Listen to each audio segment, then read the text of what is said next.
नमस्कार मंडळी, स्वागत आहे तुमचं पुन्हा एकदा आपल्या एका नवीन प्रवासाच्या व्हिडिओमध्ये. संध्याकाळचे ठीक 10 वाजलेले आहेत आणि मी आहे आता सध्या मुंबईतील कुर्ला नेहरू नगर बसस्थानक येथे. तर इथूनच आजच्या आपल्या खास अशा प्रवासाला सुरुवात होणार आहे. तर आज आपण चाललो आहोत मुंबईमधून विठुरायाच्या नगरीमध्ये, म्हणजेच आपल्या पंढरपूरमध्ये. तर मुंबई ते पंढरपूर असा प्रवास आज आपण करत आहोत. आणि ज्या बसने आज आपण पंढरपूरला जाणार आहोत ती बस आहे परळ ते पंढरपूर. आणि या बसचा परळ बस स्थानकामधून निघण्याचा टाईम आहे संध्याकाळी 10 वाजताचा. तर आता बघूयात आता आपली जी परळ पंढरपूर लालपरी आहे ती कधी येते. आणि आजचा जो आपला संपूर्ण प्रवास असणार आहे तो संपूर्ण रात्रराणी प्रवास असणार आहे. आणि या बसचं सर्वात मोठं वैशिष्ट्य म्हणजे ही जी बस आहे ती आपल्याला मुंबईमधून निघाल्यानंतर पुढे थेट पंढरपूरला पोहोचवते. त्याच्यामुळे ही जी थेट सेवा आहे ही प्रवाशांसाठी खूप उपयुक्त आहे. आणि जे भाविक पंढरपूरला विठुरायाचं दर्शन घेण्यासाठी जाऊ इच्छितात त्यांच्यासाठी देखील ही परळ ते पंढरपूर लालपरी उत्तम सोयीची आहे. या बसमध्ये महिलांना तिकीट दरामध्ये 50% सवलत आहे. तसेच 65 ते 75 वयोगटातील ज्येष्ठांना 50% सवलत आहे तिकीट दरामध्ये. आणि 75 वर्षावरील पुढील अमृत ज्येष्ठ नागरिकांना आपल्या लालपरीचा प्रवास मोफतच आहे. आणि यामुळे आपला जो प्रवास आहे तो खिशाला परवडणारा आणि अधिक सोयीस्कर होऊन जातो. तर बघूयात आता आपली जी परळ पंढरपूर लालपरी आहे ती कधी येते कुर्ला नेहरू नगर बसस्थानकावरती. तर मंडळी, संध्याकाळचे 11:15 वाजलेले आहेत आणि आपली परळ पंढरपूर लालपरी लागलेली आहे. प्लॉट क्रमांक 1च्या समोर आपली लालपरी लागलेली आहे. आणि तुम्ही आपल्या बसचा मार्ग पाहू शकता. आपली बस परळवरून निघते, नंतर एक्सप्रेस वे मार्गे स्वारगेटला जाते आणि तिथून पुढे मग फलटण, नातेपुते, माळशिरस आणि पंढरपूर. तर असा मार्ग आहे आपल्या बसचा परळ ते पंढरपूर. तर मंडळी, आपली परळ पंढरपूर लालपरी मार्गस्थ झाली आहे कुर्ला नेहरू नगर बसस्थानकामधून पंढरपूरला जाण्यासाठी.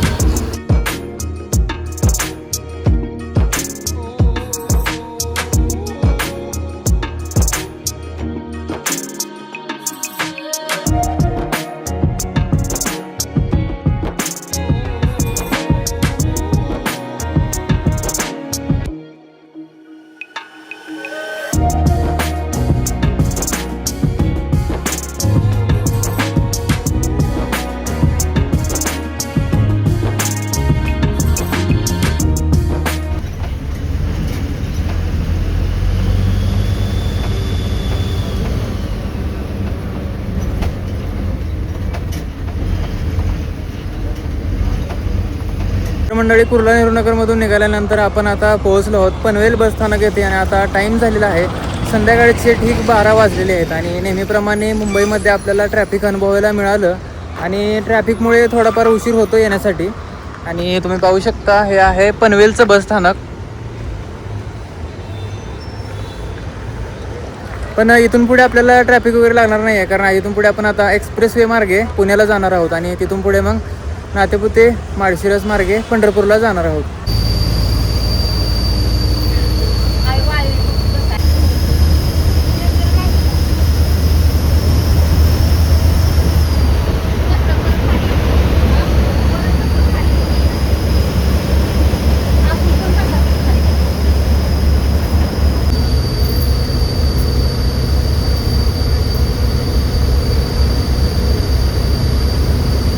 मंडळी, लोणावळा आणि तळेगावच्या दरम्यान असलेल्या फूड कार्निवल या हॉटेल पैसे आपली लालपरी थांबलेली आहे. तुम्ही पाहू शकता इथं हॉटेल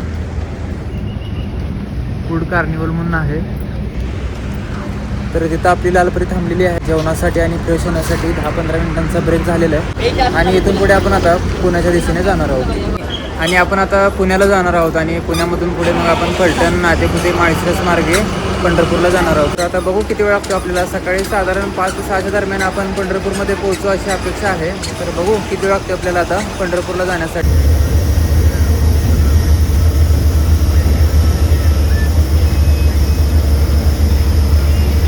तर मंडळी, कुर्ला नेहरू नगरमधून आपला प्रवास सुरू झालेला. तिथून पुढे आपण पनवेलला पोहोचलो. पनवेलनंतर आपण एक्सप्रेस वे मार्गे आलो आणि तिथून पुढे आपली लालपरी लोणावळा आणि तळेगावच्या दरम्यान जेवण तसेच फ्रेश होण्यासाठी थांबलेली. आणि तिथून पुढे मग आपण वाकड आणि चांदणी चौक मार्गे स्वारगेटला पोहोचलो. स्वारगेटला साधारण रात्री 2:30च्या दरम्यान पोहोचलो. आणि स्वारगेटनंतर आपण हडपसर, सासवड आणि जेजुरी मार्गे आपण आता नीरामध्ये पोहोचलो आहोत. आणि आता टाईम झालेला आहे पहाटेचे 4:30 वाजलेले आहेत. आणि आपला जो स्वारगेटचा जो भाग होता तो दाखवायचा राहून गेला, कारण रात्रीचा प्रवास असल्यामुळे मला झोप लागली. आणि हा जो भाग आहे तो पुढच्या ब्लॉगमध्ये आपण कव्हर करण्याचा प्रयत्न करूयात. आणि इथे आपली लालपरी आता चहा नाश्त्यासाठी थांबलेली आहे. आणि इथून पुढे आपण आता फलटण नातेपुते मार्गे पंढरपूरला जाणार आहोत. आणि साधारण बघू आता किती वेळ लागतो. आता जाण्याचे 4:30 वाजले आहेत निरामध्ये. तर बघू आता 6-6:30पर्यंत जाईल आपण पंढरपूरमध्ये.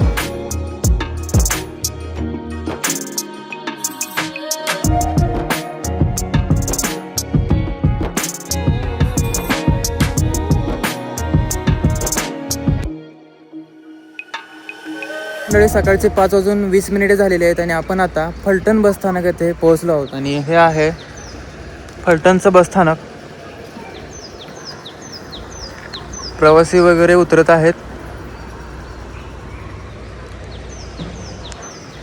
आणि इथून पुढे आपण आता नातेपुते आणि माळशिरस मार्गे पंढरपूरला जाणार आहोत.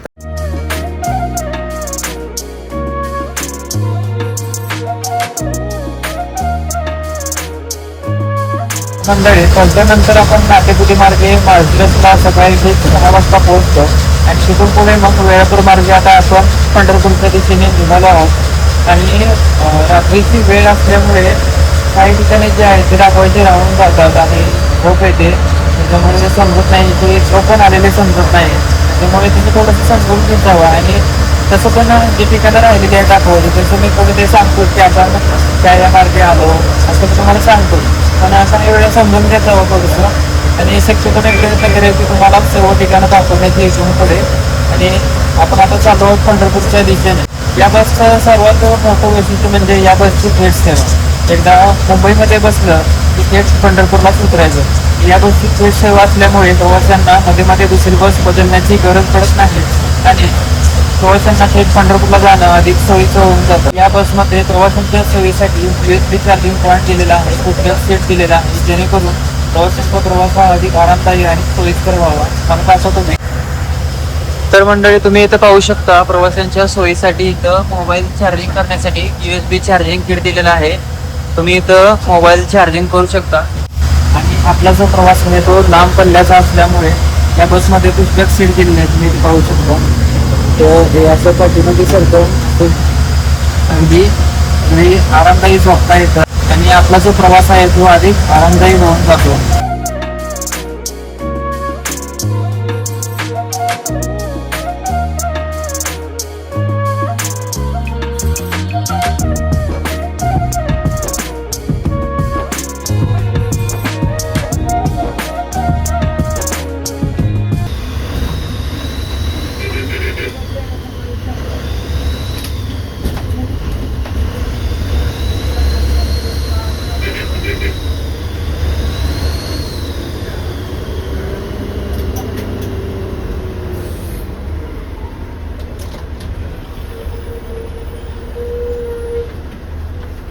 तर मंडळी सकाळचे ठीक 7 वाजलेले आहेत आणि आपण आता विठुरायाच्या पावनभूमीमध्ये म्हणजेच आपल्या पंढरपूरमध्ये पोहोचलो आहोत. आणि आता हे पाहू शकता तुम्ही, हे आहे पंढरपूरचं बसस्थानक आणि ही आहे आपली लालपरी.